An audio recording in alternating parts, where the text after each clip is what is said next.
اور پھر اللہ ہی پر اس کا توکل ہوتا ہے اور اللہ ہی سے اس کی امید ہوتی ہے اور اللہ کی رضا پانے کی جستجو ہوتی ہے، اور مخلوقات کو چھوڑ کر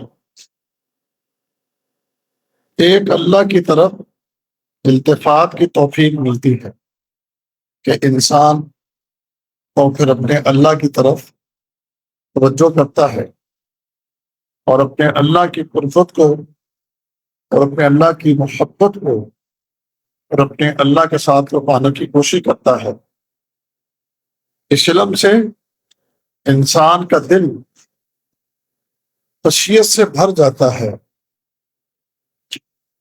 اور دل کے اندر محبت راسخ ہوتی ہے، نیکیوں کا جذبہ جو ہے وہ بڑھ جاتا ہے اور گناہوں سے ڈر دل میں بیٹھ جاتا ہے، انسان نیکیوں میں حریص ہو جاتا ہے اور گناہوں سے پیچھے ہٹنے لگ جاتا ہے۔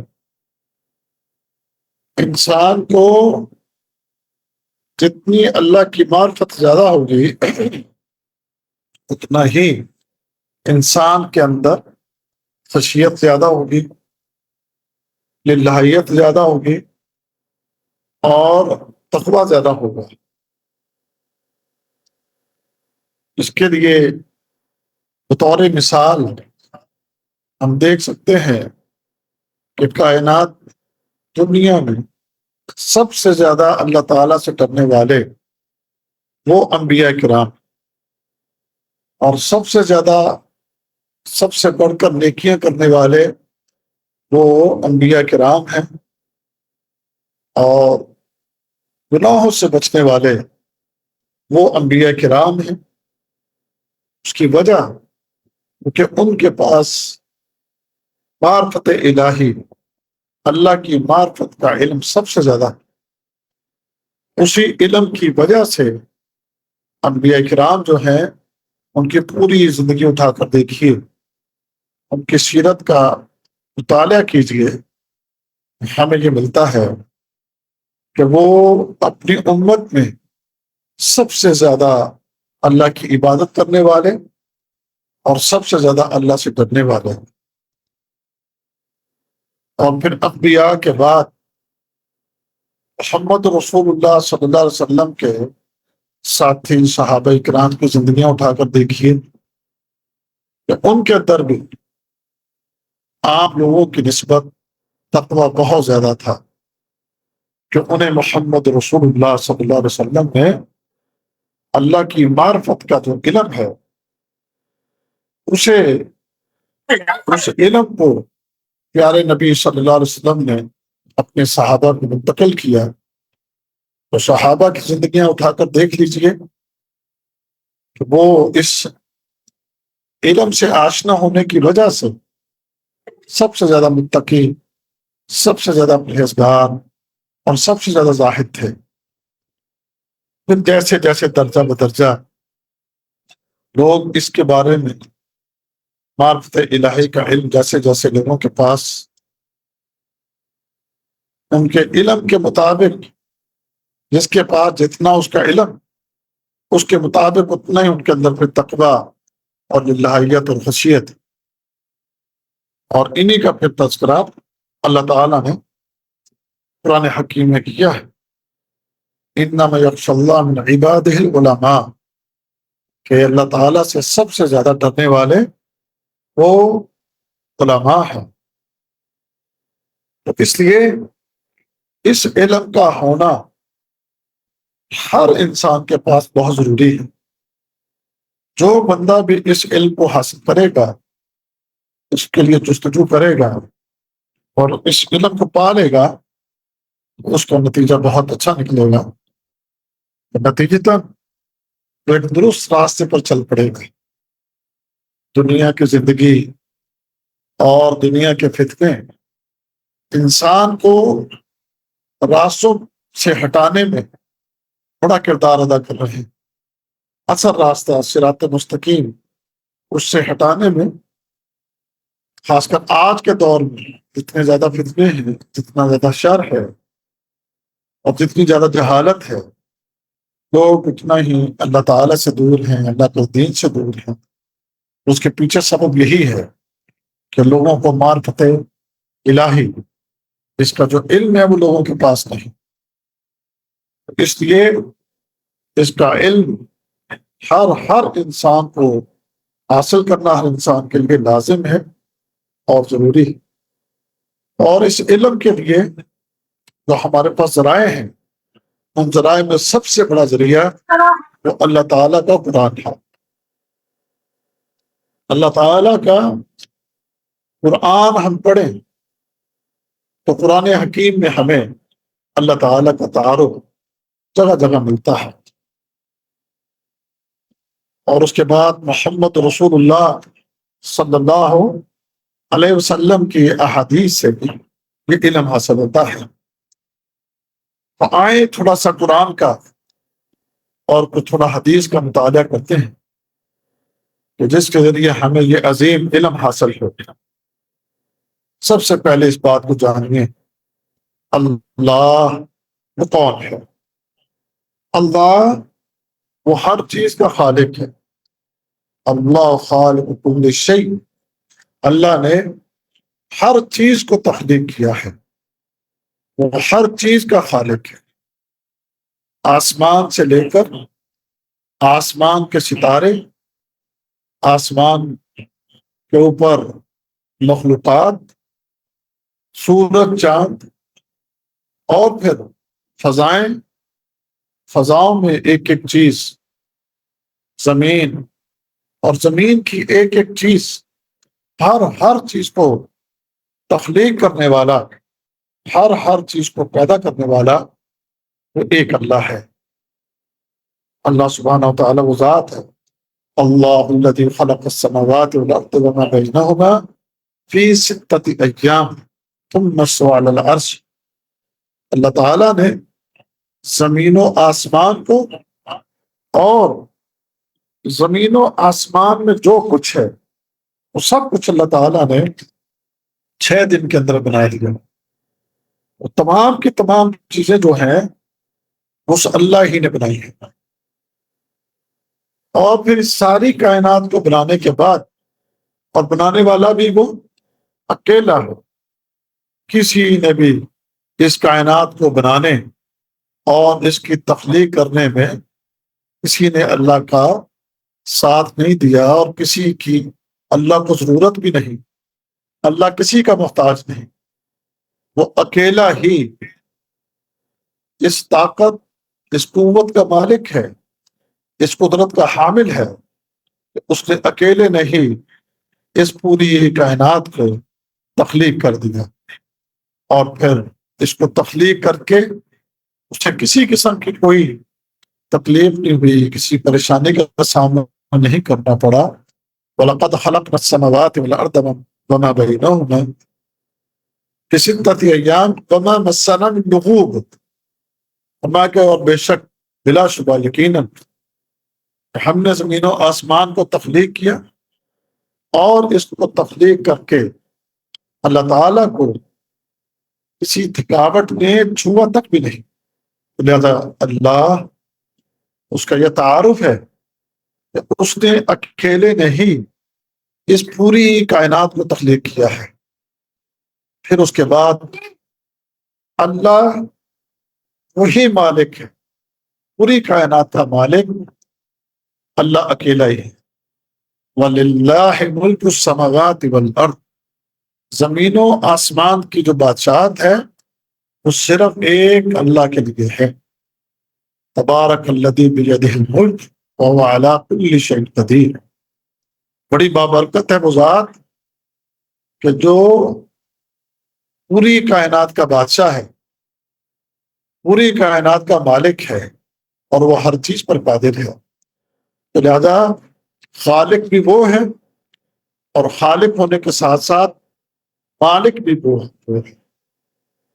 اور تیسری چیز کہ خالق اور مالک،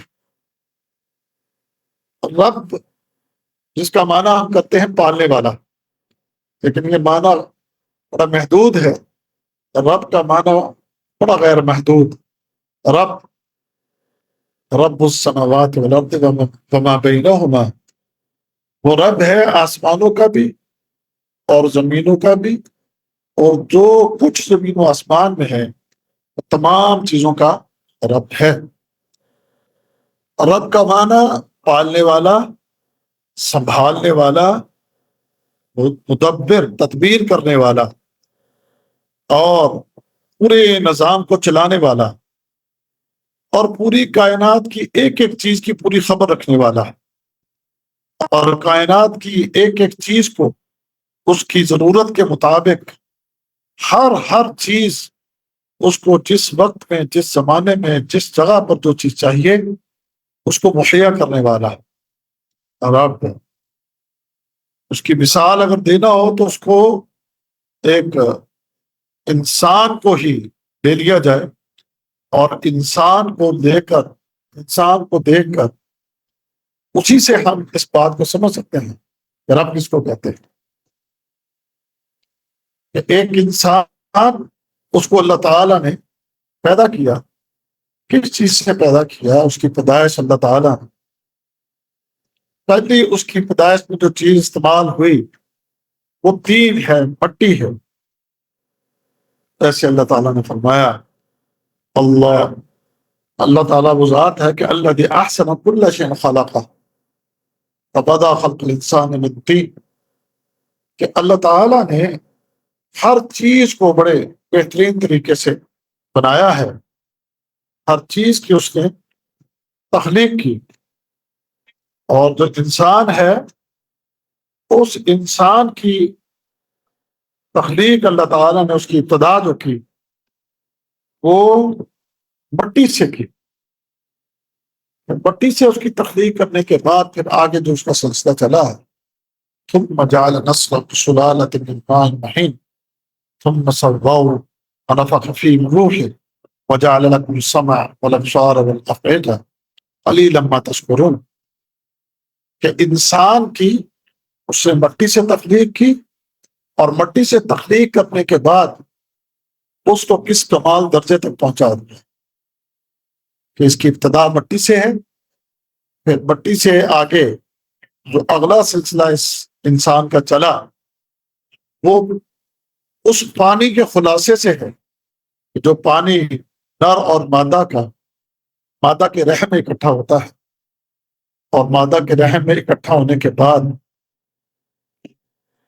وہاں پر اس کی اس وقت کی جو ضرورت ہے اس ضرورت کو پورے کرنے والا۔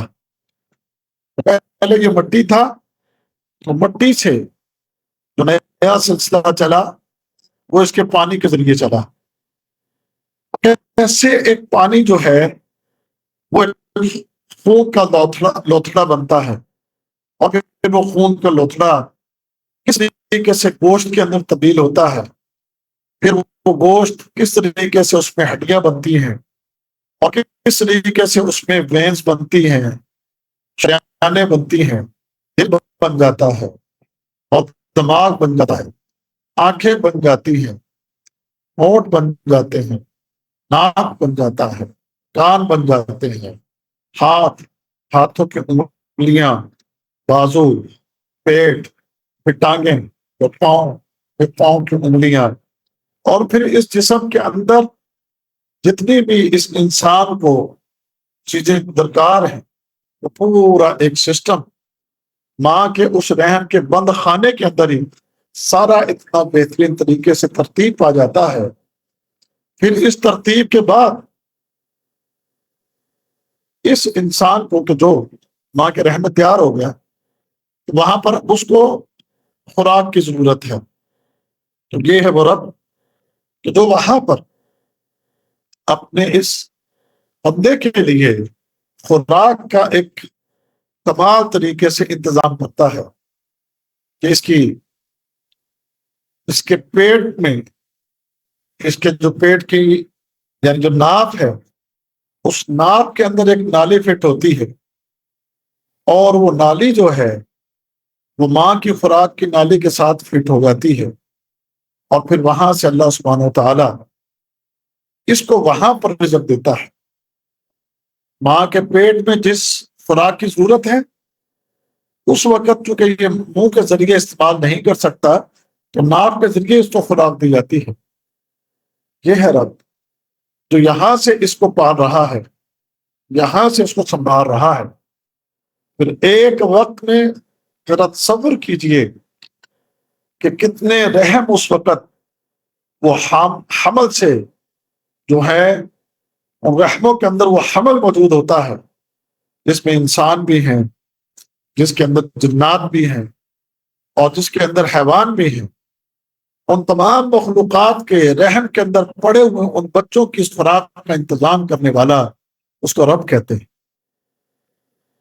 یہ ہے رب کا معنی کہ جو اپنے بندوں کے اس جگہ پر جہاں پر وہ موجود ہیں اس کے بارے میں علم رکھنے والا، اور پھر وہاں ان کو پالنے والا اور ان کی ضرورت کو پورا کرنے والا، اور پھر اس کے بعد سبحان اللہ، اللہ اکبر کبیرہ، اس محدود وقت تک جو وقت اللہ نے اس کا وہاں مقرر کیا ہے، اس محدود وقت میں وہاں پر ماں کے رحم میں وہ بچہ رہتا ہے، اور اس کی تمام خوراک کی ضروریات پوری کرنے والا اللہ سبحانہ و تعالیٰ ہے۔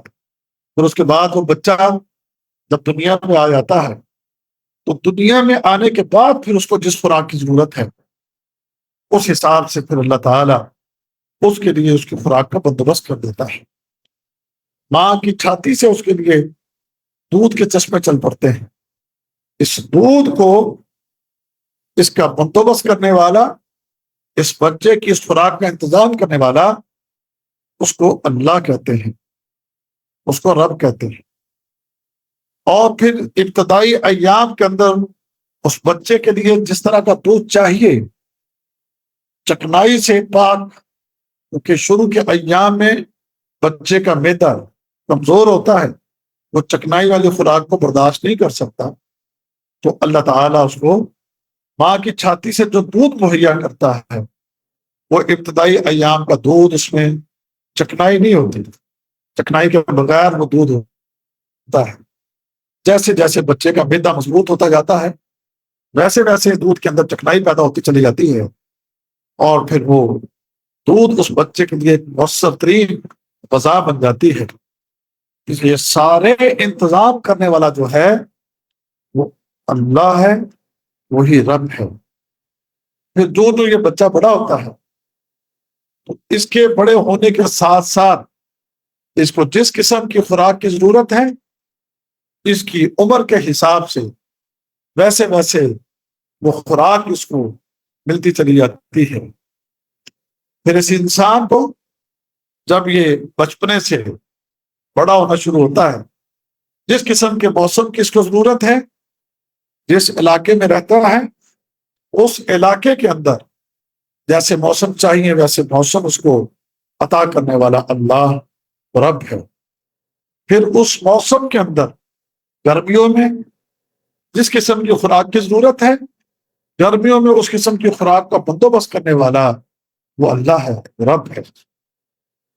پھر سردیوں میں اس کو جس قسم کی خوراک کی ضرورت ہے، پھر سردیوں میں اس کے لیے خوراک کا بندوبست کرنے والا اور سردیوں کے حساب سے اس کی خوراک کا بندوبست کرنے والا وہ اللہ ہے، وہ رب ہے، اس کو رب کہتے ہیں۔ اللہ اکبر۔ جیسے جیسے یہ بڑا ہوتا جاتا ہے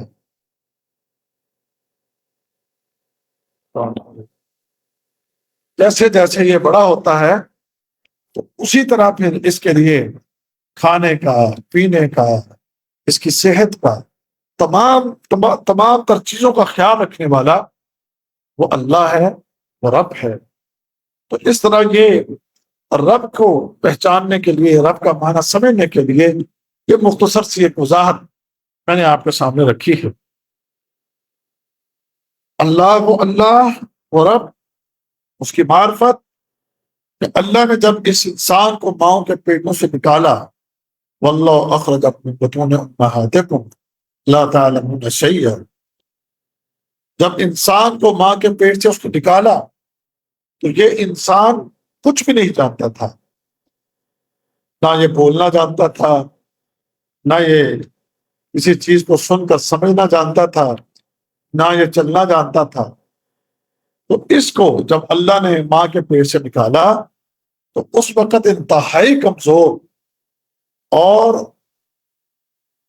بولنے سے بھی معذور، چلنے سے بھی معذور، کسی کی بات کو سمجھنے سے بھی معذور، تو اس کے لیے اللہ تعالیٰ نے آہستہ آہستہ اس کو بولنا بھی سکھایا، اس کو چلنا بھی سکھایا، اور اس کے جسم کو اس نے مضبوط کیا۔ اس کو اللہ نے آنکھیں دی، آنکھیں مضبوط کی، کان دیے، کانوں کی سماعت اس کی سنوار دی، قدم مضبوط کر دیے، پورے جسم کے اعضاء اس کے مضبوط کر دیے۔ اس کو یہ صلاحیتیں دینے والا جو ہے اس کو اللہ کہتے ہیں، اس کو رب کہتے ہیں۔ اللہ اکبر کبیرہ۔ پھر کائنات میں اس کو جن جن چیزوں کی ضرورت تھی وہ ساری نعمتیں اللہ تعالیٰ نے اس کا اس کے لیے بندوبست کیا ہے۔ الم تر ان اللہ سخر لکم ما فی السماوات والارض، الم تر ان اللہ سخر لکم ما فی السماوات وما فی الارض واسبغ علیکم نعمہ ظاہرۃ وباطنہ۔ تم دیکھتے نہیں کہ اللہ تعالیٰ نے زمین و آسمان کی ہر چیز کو تمہارے لیے سخر کر دیا، اور کتنی ہی ظاہری اور کتنی ہی باطنی نعمتیں ہیں جو اللہ تعالیٰ نے انسانوں کو نچھاور کر دی۔ اللہ اکبر کبیرہ۔ اللہ تعالیٰ نے سورج کو اس کی خدمت میں لگا دیا، چاند کو اس کی خدمت میں لگا دیا، اور لیل و نہار کو اس کی خدمت میں لگا دیا، ہواؤں کو اس کی خدمت میں لگا دیا، بادلوں کو اس کی خدمت میں لگا دیا، برسنے والی بارشوں کو اس کی خدمت میں لگا دیا، فضاؤں میں جس جس چیز کی اس کو ضرورت تھی، جو آکسیجن، کاربن ڈائی آکسائڈ، جو گیسز اس کو درکار تھی، وہ سارے اس کے لیے اس نے بندوبست کر دیے۔ پینے کے لیے اس کو پانی چاہیے تھا، پانی کا بندوبست کر دیا۔ کھانے کے لیے مختلف قسم کی خوراکیں زمین سے اس کے لیے اللہ تعالیٰ نے اگا دیں۔ انسان اس چیز پر قادر نہیں تھا کہ زمین سے کسی چیز کو اگا سکتا، لیکن یہ اللہ ہے کہ جو ایک دانے کو زمین سے سینکڑوں دانوں میں تبدیل کر کے انسان کو عطا کرتا ہے۔ ایک درخت کا، ایک پھل کا ایک درخت، اس کے لیے ایک بیج زمین میں ڈالا گیا یا اس کی قلم جو ہے وہ زمین میں لگائی گئی تو وہ درخت سال ہر سال تک پھل دیتا رہتا ہے۔ یہ ان درختوں کو کس نے مسخر کیا؟ ان زمینوں کو کس نے مسخر کیا؟ ان بادلوں کو کس نے مسخر کیا؟ اس سورج اور چاند کو کس نے مسخر کیا؟ ان ہواؤں کو کس نے مسخر کیا؟ وہ ایک ہی ہستی کا نام آتا ہے، وہ اللہ ہے۔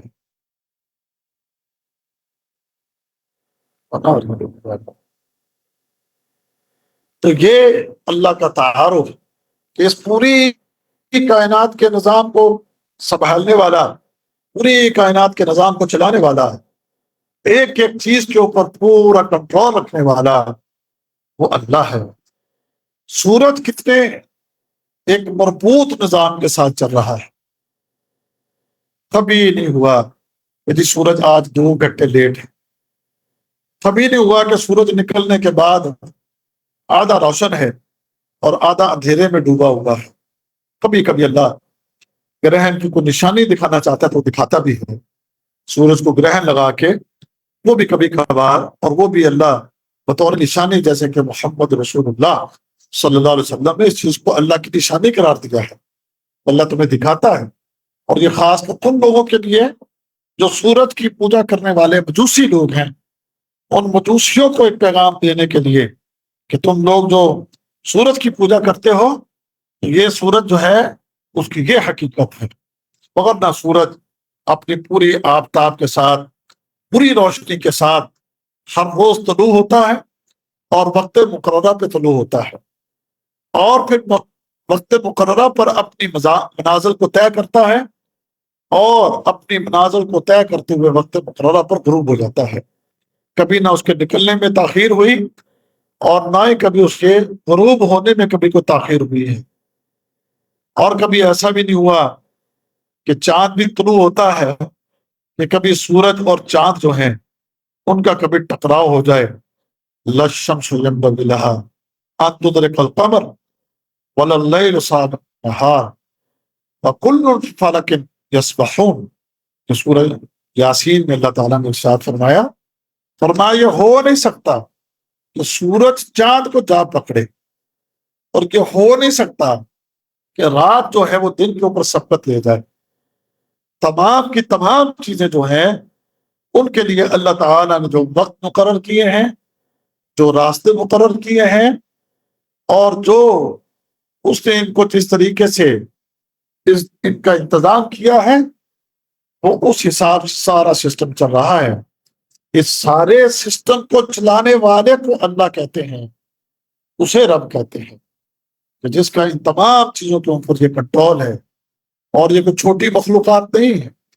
اگر آپ صرف ایک سورج کو لے لیں تو سورج بظاہر ہمیں ایک گول ٹکیے نظر آتی ہے.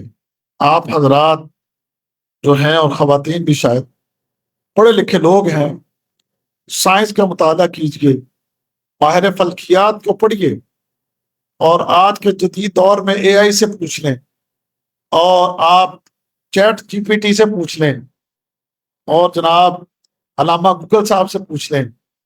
ان چیزوں سے آپ سوال کر لیں کہ یہ سورج کتنا بڑا ہے. تو سورج چھوٹی سی مخلوق نہیں ہے، یہ ایک بہت بڑی مخلوق ہے. ماہر فلکیات کہتے ہیں، ہم نے تو اس کی فرمائش نہیں کی، لیکن ماہر فلکیات کے بقول کہ سورج زمین سے 13 لاکھ گنا بڑا ہے. 13 لاکھ اگر زمینیں ہوں تو 13 لاکھ زمینیں اس سورج کے اندر سما جائیں. اللہ اکبر. اور زمین سے یہ سورج تقریباً 15 کروڑ کلومیٹر دور ہے. 15 کروڑ کلومیٹر دور ہے. اور اس کا درجہ حرارت اس سورج کا وہ 1.5 کروڑ سینٹی گریڈ، اس کا جو ہے ڈگری سینٹی گریڈ، اس کا جو ہے وہ اس کا درجہ حرارت ہے 1.5 کروڑ. اب ذرا تصور تو کیجئے کہ اتنی بڑی یہ مخلوق جو زمین و آسمان کے درمیان معلق ہے، زمین و آسمان کے درمیان اتنی بڑی یہ مخلوق، کس نے کنٹرول کیا ہوا ہے اس کو؟ کس نے سنبھالا ہوا ہے اس کو؟ کون ہے اتنی بڑی طاقت کہ جو اتنے منظم طریقے سے اس کو تھامے ہوئے ہے اور اتنے منظم طریقے سے اس کو چلا رہی ہے؟ کون ہستی ہے؟ وہ ایک ہی ہستی ہے.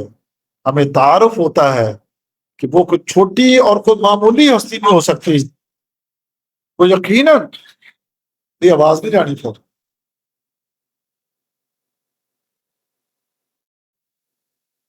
یہ آواز سے کیوں جا رہا ہے؟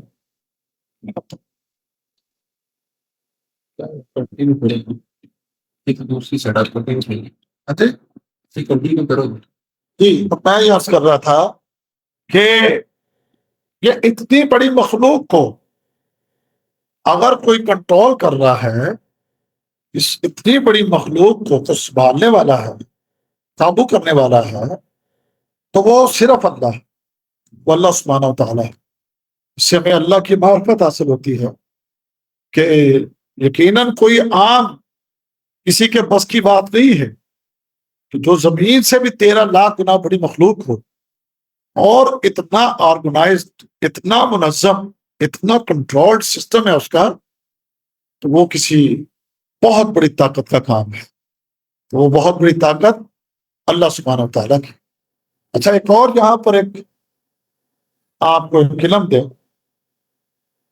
کچھ علم یقیناً آپ کے پاس ہے کہ ماہر فلکیات کے مطابق کہ اس فضا میں اس سے بڑے سیارے بھی موجود ہیں، کیونکہ وہ زمین سے کئی گنا، اس سورج کی نسبت کئی گنا دور ہیں. وہ ہمیں نظر نہیں آتے. جیسے ماہر فلکیات کے مطابق کہ کچھ سیارے اس زمین سے 5 ارب کلومیٹر کی دوری پر ہیں. سورج 15 کروڑ کلومیٹر دور ہے اور کچھ سیارے 5 ارب کلومیٹر کی دوری پر ہیں، اور اس کو آپ سرچ کر لیجئے گا، گوگل کے اوپر دیکھ لیجئے گا۔ تو اتنی دوری کے اوپر ہونے کی وجہ سے وہ ہمیں نظر نہیں آ رہے، ورنہ وہ اس سورج سے بھی کئی گنا بڑے ہیں۔ اس سورج سے کتنے بڑے ہیں؟ کوئی سینکڑوں گنا نہیں، بلکہ وہ بھی اس سورج سے کوئی کروڑوں گنا بڑے ہیں، لاکھوں گنا بڑے ہیں۔ تو اب وہ اتنے بڑے بڑے سیارے، انہیں بھی فضا میں اگر کوئی قائم کرنے والا، تھامنے والا ہے، تو اس کو اللہ کہتے ہیں، اس کی معرفت، اس کا علم۔ اللہ، وہ اللہ ہے کہ جس نے اتنی بڑی مخلوق کو سنبھالا ہوا ہے، کنٹرول کیا ہوا ہے۔ پھر آپ کی سائنس، ماہر فلکیات، بقول ان کے کہ کائنات میں، فضا میں گلیکسیز جن کی تعداد ان گنت ہے، اس نے اس کی تعداد جو بیان کی ہے کہ وہ 1 ملین گلیکسیز ہیں، اور وہ کہتے ہیں 1 ملین وہ ہیں جو ڈسکور ہوئی ہیں، اور اس کے علاوہ بھی کہتے ہیں کہ گلیکسیز ہیں۔ صرف یہ 1 ملین ہی نہیں ہے، بلکہ اس سے اور بھی آگے ہیں کہ جس کو ابھی تک ہم جان نہیں سکے، سائنس وہاں پر فیل ہو چکی ہے۔ اب وہ جو گلیکسیز ہیں، بقول ان کے کہ اس سورج جیسے، جو سورج ہمیں زمین سے 13 لاکھ گنا بڑا نظر آ رہا ہے، اس سورج جیسے اربوں کی تعداد میں سیارے ایک ایک گلیکسی کے اندر موجود ہیں، ایک ایک گلیکسی کے اندر موجود ہیں۔ تو پھر ذرا تصور کیجئے، غور کیجئے کہ وہ کیا اتنی بڑی یہ کائنات اور یہ فضا، اور یہ فضا میں گلیکسیز، کوئی معمولی ہستی ان کو کنٹرول کر سکتی ہے؟ کوئی معمولی کوئی شخصیت اس کو کنٹرول کر سکتی ہے؟ کون ہے جس نے اس پوری کائنات کے اتنے بڑے سسٹم اور نظام کو سنبھالا ہوا ہے؟ اس کا تعارف اللہ ہے، اس کو اللہ کہتے ہیں۔ اللہ اکبر کبیرہ۔ اب یہ گلیکسیز ہمیں نظر نہیں آ رہی، جو زمین سے چونکہ اربوں کلومیٹر کی دوری پر، 10.25 تک بھی ہے 8 میں۔ تو گلیکسیز اربوں کلومیٹر دور ہونے کی وجہ سے ہمیں پتہ نہیں کہاں ہے، کدھر، کچھ پتہ نہیں۔ اب ذرا تصور کیجئے کہ یہ آسمان کتنا بڑا ہوگا، کہ جو آپ کے سورج سے بھی بہت بلند ہے، اور پھر سورج کے اوپر جو اربوں کلومیٹر دوری کے اوپر سیارے ہیں وہ ان سے بھی اوپر ہے، اور پھر جو گلیکسیز ہیں اس سے بھی اوپر ہے۔ یہ جتنے بھی سیارے سائنس نے بتائے، یہ سارے آسمان کے نیچے ہیں، آسمان ان سب سے اوپر ہے۔ یہ آسمان پھر کتنا بڑا ہے کہ جو ان تمام چیزوں کے اوپر جا کے بھی اتنا بڑا ہے، اتنا بڑا ہے کہ جدھر بھی نظر دوڑائیں ہمیں یہ آسمان نظر آتا ہے۔ آسمان کتنا بڑا ہے کہ جس کے قریب یہ سورج ایک چھوٹی سی ٹکیاں نظر آتی ہے، اور جس کے زیادہ قریب جا کر کچھ چیزیں جو ہیں وہ بالکل نظر آنا بند ہو جاتی ہیں۔ تو یہ پھر آسمان کتنا بڑا ہوگا اس کا ہم اندازہ ہی نہیں کر سکتے۔ تو اس آسمان کو پھر کس نے سنبھالا ہوا ہے؟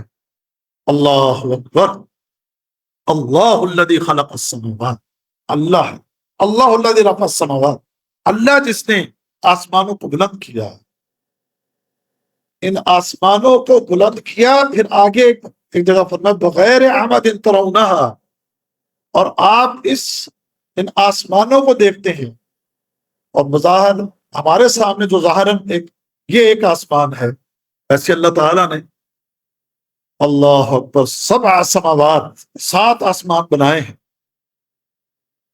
اس کی کیا کیفیت ہے وہ ایک الگ بات ہے، اتنا ٹائم نہیں کہ میں اس کی تفصیل میں جاؤں۔ تو یہ ایک ہی آسمان جو ہماری آنکھوں کے سامنے ہے، اس کے بارے میں اللہ فرماتے ہیں بغیر عمد ترونہا، کہ اللہ نے اس آسمان کو بغیر عمودوں کے بلند کر دیا، اور اس کے نیچے کوئی عمود نہیں، کوئی ستون نہیں ہے۔ تو اس آسمان کو کس نے بلند کیا؟ وہ اللہ ہے۔ پھر اس کو بلند کرنے کے بعد اس آسمان کو سنبھالنے والا کون ہے؟ ان اللہ یمسک السماوات والارض ان تزولا، فرمایا کہ وہ اللہ ہے کہ جس اللہ نے ان آسمانوں کو اور اس زمین کو تھاما ہوا ہے کہ یہ جو ہے آسمان گر نہ پڑے اور زمینیں اپنی جگہ نہ چھوڑ دیں، تو اللہ ہے کہ جس نے آسمانوں کو تھاما ہوا ہے، اللہ ہے کہ جس نے اس زمین کو قرار دیا ہوا ہے۔ وَلَئِن زَالَتَا إِنْ أَمْسَكَهُمَا مِنْ أَحَدٍ مِّن بَعْدِهِ، اللہ فرماتے ہیں کہ اگر اللہ ان کو نہ تھامے تو پھر اللہ کے بعد کون ہے جو ان آسمانوں کو اور اس زمین کو تھامے گا؟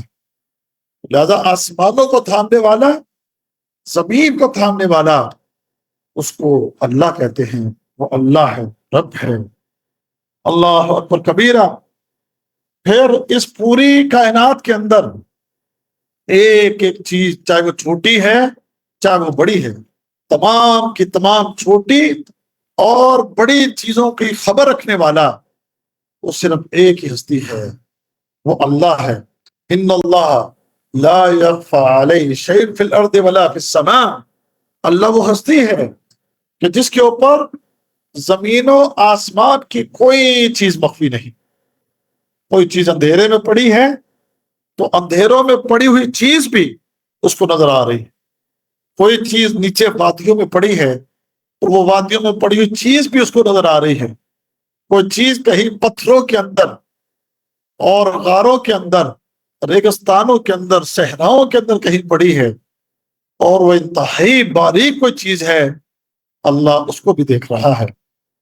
بہتے ہوئے دریاؤں اور سمندر کے اندر پڑی ہوئی مخلوق کو اگر کوئی دیکھنے والا، ان پر نظر رکھنے والا، ان کو سنبھالنے والا اگر کوئی ہے، اس کو اللہ کہتے ہیں۔ پھر ایک ایک چیز کا پورا علم رکھنے والا، وَعِندَهُ مَفَاتِحُ الْغَيْبِ لَا يَعْلَمُهَا إِلَّا هُوَ وَيَعْلَمُ مَا فِي الْبَرِّ وَالْبَحْرِ وَمَا تَسْقُطُ مِنْ وَرَقَةٍ إِلَّا يَعْلَمُهَا۔ اللہ تعالیٰ نے فرمایا کہ غیب کی چابیاں وہ اللہ تعالیٰ کے پاس ہیں، اور جو کچھ زمینوں میں ہے یا جو کچھ پانیوں میں ہے وہ سب اللہ تعالیٰ جانتا ہے، اس کا سارا علم اللہ کے پاس ہے۔ یہاں تک کہ فرمایا کہ ایک درخت کا پتا بھی جو گرتا ہے، ایک درخت کے پتے کے گرنے کا علم بھی اللہ کے پاس ہے، اس کو یہ بھی پتا ہے کس درخت کا پتا گرا ہے اور کس درخت کے اوپر شاخیں کتنی ہیں، پتے کتنے ہیں، پھل کتنے ہیں، ان تمام چیزوں کا علم۔ وہ ایک ہی ہستی، ایک ہی ذات ہے کہ جس کے پاس یہ سارا علم ہے، اس کو اللہ کہتے ہیں، اس کو رب کہتے ہیں۔ اللہ اکبر کبیرہ۔ اور ولا حبۃ فی ظلمات الارض ولا رطب ولا یابس الا فی کتاب مبین، زمین کے اندھیروں میں پڑا ہوا کوئی ایک دانہ بھی اگر کوئی ہے تو اس کا علم بھی اگر کوئی رکھنے والا ہے وہ بھی اللہ ہی ہے، اس کا تعارف اللہ ہے۔ راتیں آ رہی ہیں اور دن جا رہے ہیں، کبھی دن آ رہے ہیں اور راتیں جا رہی ہیں۔ یولج اللیل فی النہار ویولج النہار فی اللیل، ان راتوں کو دن میں بدلنے والا کون اور دن کو راتوں میں بدلنے والا کون، اس کا تعارف بھی اللہ ہے۔ یہ کنٹرول اور رات کے اندھیروں کو روشنیوں میں بدلنا اور روشنیوں کو اندھیروں میں بدلنا، یہ جس ہستی کا کام ہے، جس ہستی کا یہ کنٹرول ہے، اس کا تعارف اللہ ہے۔ تو یہ ایک مختصر سا تعارف اللہ سبحانہ و تعالیٰ کا۔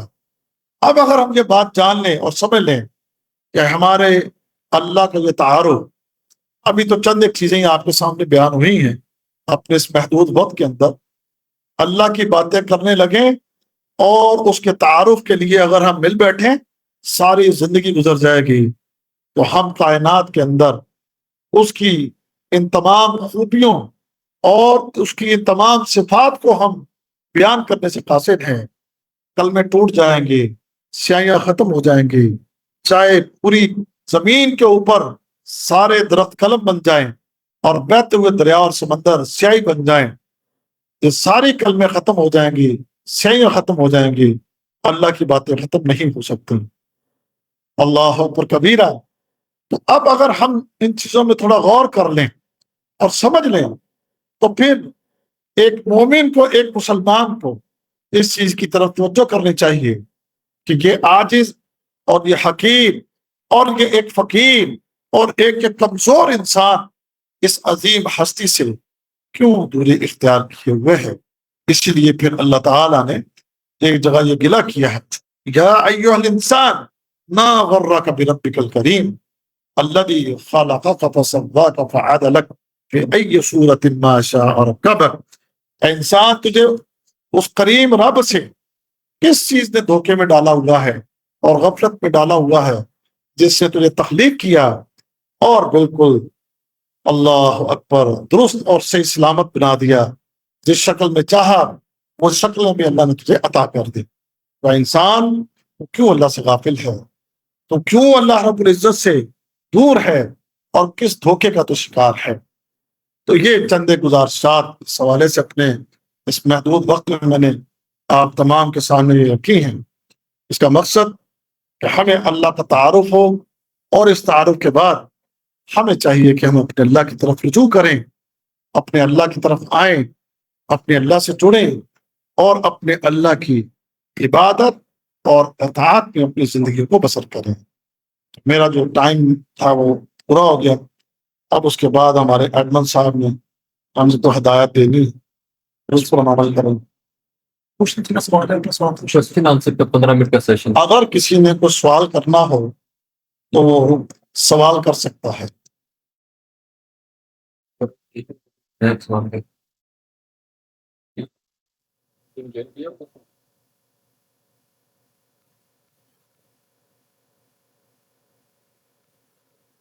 اگر کسی نے کوئی سوال کرنا ہے تو سوال کر سکتا ہے۔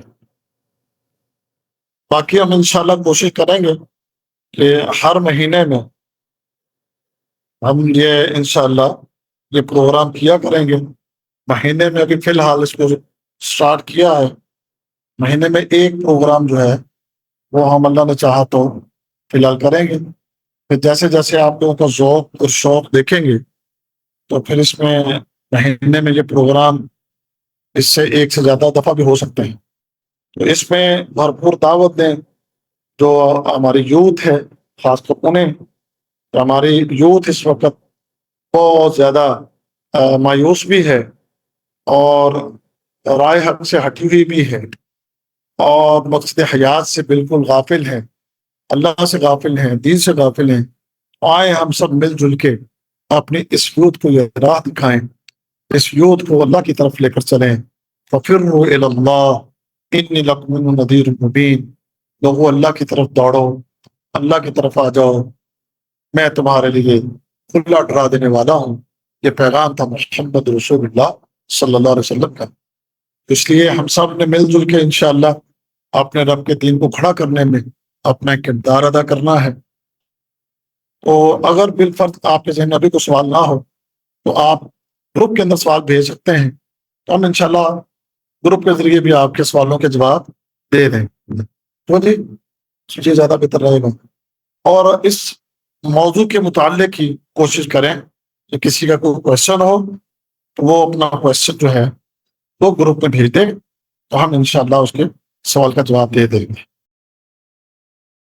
اوکے ممبرس، آپ کا بہت بہت شکریہ، آپ نے سیشن جوائن کیا۔ آپ کا کوئی بھی سوال ہو آپ مائنڈ ماسٹر کمیونٹی میں پوچھ سکتے ہیں، انشاءاللہ آپ کو آنسر کر دیا جائے گا۔ آپ سب کا بہت بہت شکریہ کہ آپ نے جوائن کیا۔ اوکے، اللہ حافظ۔